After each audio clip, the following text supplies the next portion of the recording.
Onana n'a plus un totem de sécurité côté Manchester United. L'équipe, bienvenue sur Legacy United. Donc dans cette vidéo, nous allons parler des gardiens. Parce que comme je l'ai dit tout à l'heure, Onana n'est plus un indiscutable côté Manchester United. S'il y a une belle offre qui tombe pendant le mercato estival, Manchester United va pas le brader et va le laisser partir. Donc, pour cela, ils ont ciblé plusieurs noms. Donc, dans cette vidéo, nous allons un peu analyser les différents profils qui a été ciblé par Manchester United. Sur ce, n'hésitez pas à vous abonner, à liker, à commenter. C'est toujours important pour le référencement de la chaîne. Mais aussi, je vous remercie pour le soutien que vous me donnez. Sur ce, bon visionnage à vous.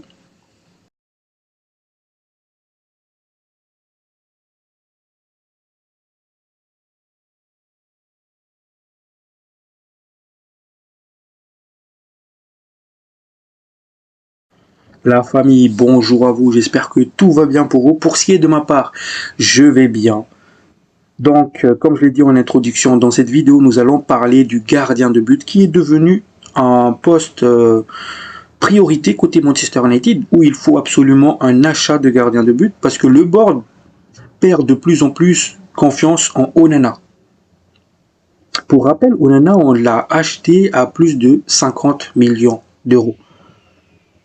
Parce qu'on voulait un gardien de but qui est bon balle au pied, qui nous garantisse une meilleure construction, une meilleure possession de balle. C'est pour cela qu'on a décidé de faire partir un David De Gea pour recruter un Onana. Mais depuis son arrivée à Manchester United, on voit beaucoup de lacunes de la part de Onana. Une erreur de placement, une erreur de main, une erreur de trajectoire, jugement de trajectoire. Et même dans le domaine pour lequel on a tout misé sur lui, c'est-à-dire son jeu balle au pied, il n'est pas aussi fort que cela, parce qu'il commet beaucoup d'erreurs, notamment dans ses dégagements. Tu vois des dégagements de Onana qui ne trouvent personne. Et on trouve ça à plusieurs reprises dans un match. Donc, parmi les fanbases, il y a deux camps. Il y a ceux qui regrettent le départ de David De Gea, parce que David De Gea, les gars, il était excellent. En 10 saisons, chez nous, il a commis à peine 19 fautes. Et que, titre comparatif, Onana, en 2 saisons, il a commis 16 fautes. Mais, on voulait un autre gardien, un nouveau gardien, parce que David De Gea, il n'était pas bon dans les dégagements de son jeu balle au pied, c'était catastrophique. Et surtout aussi, il donne pas cette solidarité sur les centres, cette sécurité, cette soulagement sur les centres, parce que c'est un gardien de but qui sort pas sur les corners, sur les coups francs. Il reste dans ses cages, mais par contre, il avait un réflexe qui était excellent. C'était un gardien de but qui avait un énorme réflexe, quelque chose qui manque énormément à Onana. Donc le premier camp, il y a ceux qui regrettent le départ de David De Gea. Et l'autre camp, c'est des gens qui persistent à dire que Onana est le meilleur gardien du monde. Peut-être que à son arrivée à Manchester United, c'était un des meilleurs gardiens de but du monde. Mais d'après ce que moi je vois avec ses performances côté Manchester United, moi je vois pas en quoi Onana est le meilleur gardien du monde. Pour moi, Onana c'est une fraude. Et la plupart d'entre vous, ils connaissent déjà mon avis là-dessus. Ça fait maintenant longtemps que je suis sorti du bateau Onana. Je vais vous expliquer pourquoi je dis que Onana c'est une fraude. Vous vous rappelez l'année dernière en Ligue des Champions, face à Copenhague à domicile à Old Trafford, où Onana il était excellent. Il a arrêté un penalty qui nous a donné l'espoir d'un potentiel qualif en 8e des finales. Donc on s'est dit, c'est bon, malgré son début de saison catastrophique, enfin il s'est réveillé.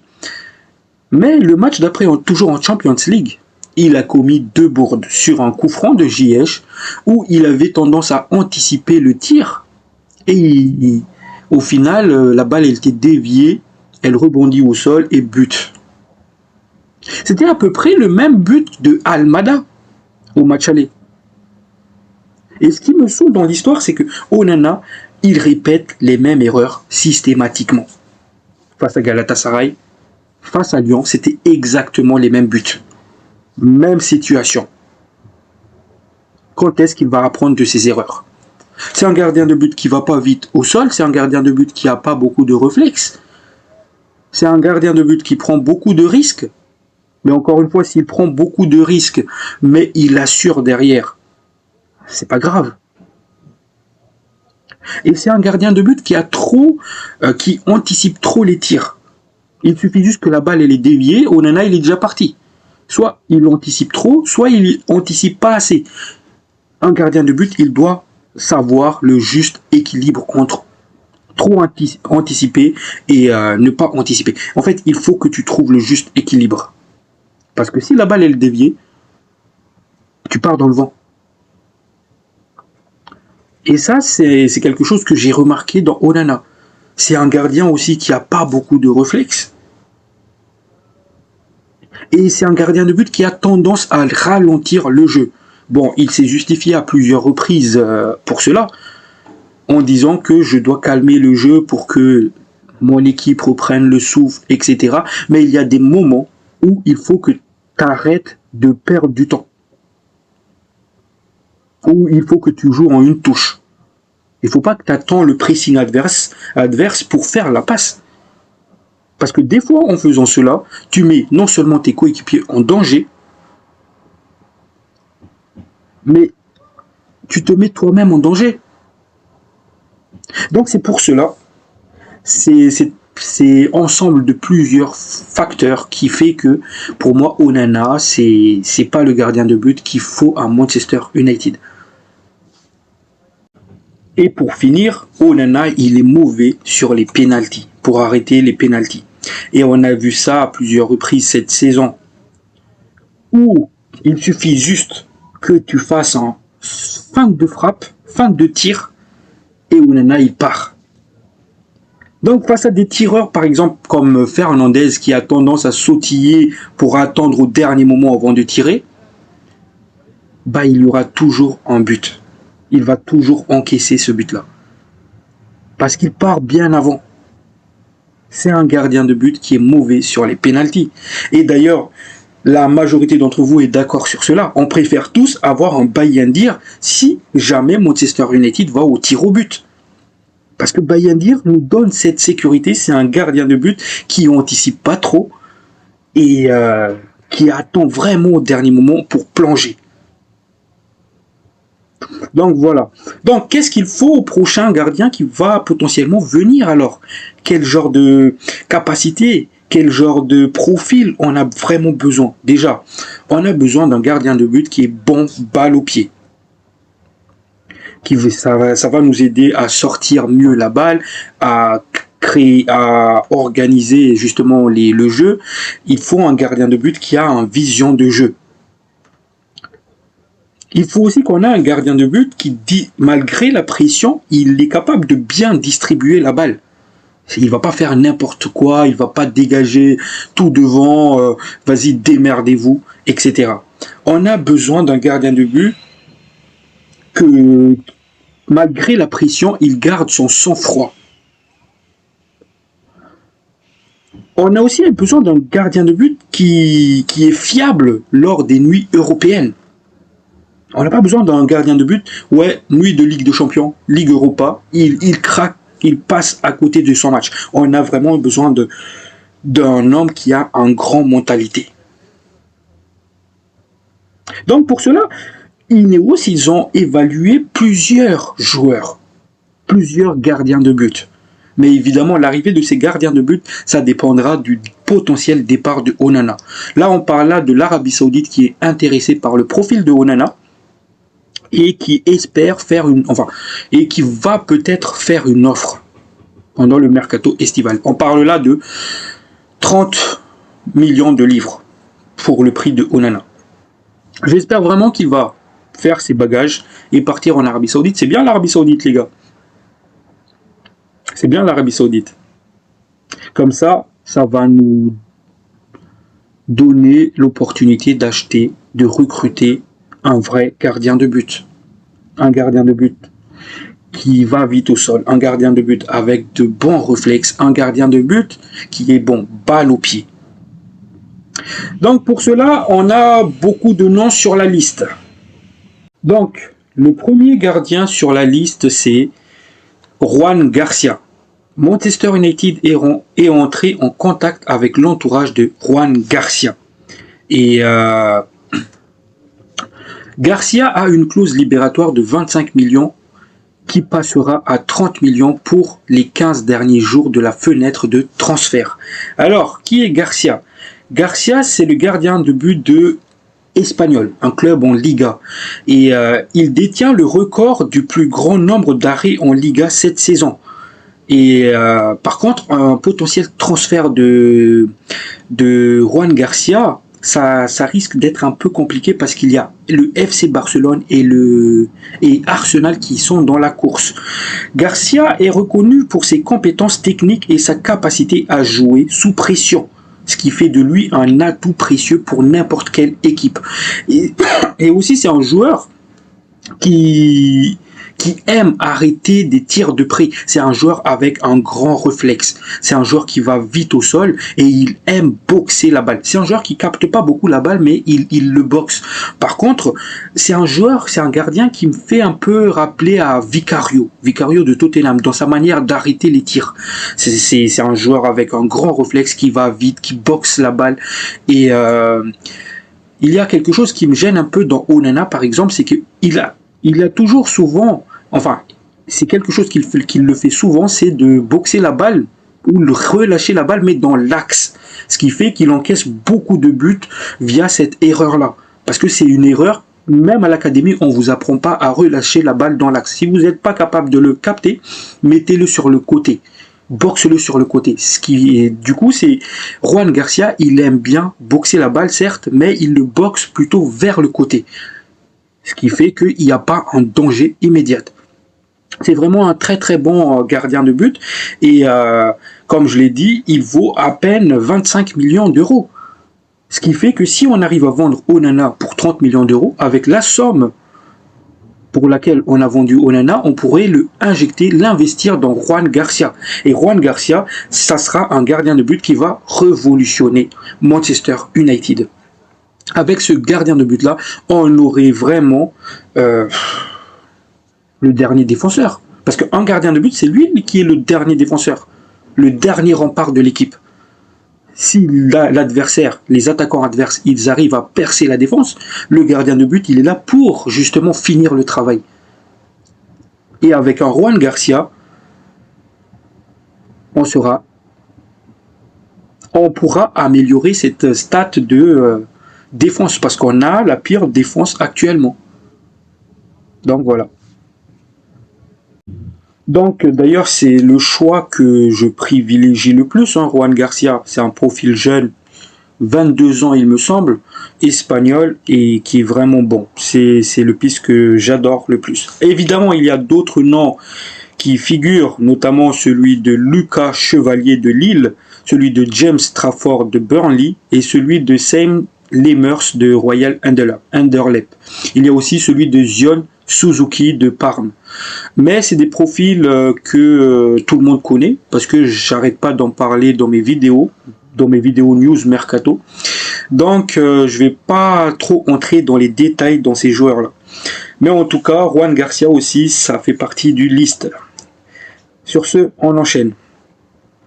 Manchester United travaille sur un accord pour recruter le gardien de but de Preston North End, Freddie Woodman, gratuitement.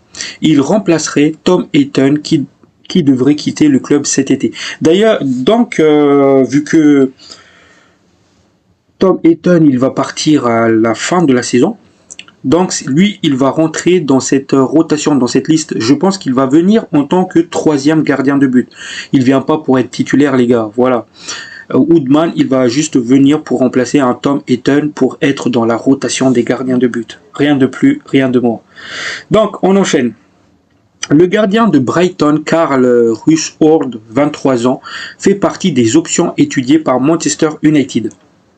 Tom Heaton et Altay Bayındır devraient tous les deux quitter United cet été. Brighton valorise Russ Horde à plus de 5 millions de livres sterling et il devrait faire pression pour un transfert. Donc pareil pour ce jeune gardien de but de Brighton, c'est pas non plus pour être titulaire qu'il va venir, mais pour rentrer dans cette rotation. Donc voilà. Par contre, voilà un autre gardien de but qui pourrait venir à Manchester United pour être titulaire indiscutable. On parle là du gardien de but de Porto, Diogo Costa. Manchester United a envoyé un observateur au match du FC Porto hier pour regarder Diogo Costa. C'est un gardien de but ultra intéressant. Et d'ailleurs, il y a de cela déjà 2 saisons de cela, Manchester United voulait acheter ce joueur-là, ce gardien de but. C'est un nom qui est toujours associé à Manchester United. Mais à l'époque, ça ne s'est pas fait parce que Porto demandait une somme astronomique pour libérer son joueur. Donc Manchester United préférait acheter Onana à la place. Onana qui était d'ailleurs adoré par Erik ten Hag. C'était son gars.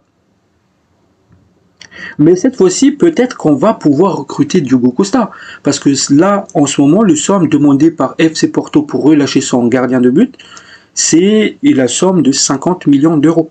Une somme qui pourrait être abordable pour Manchester United.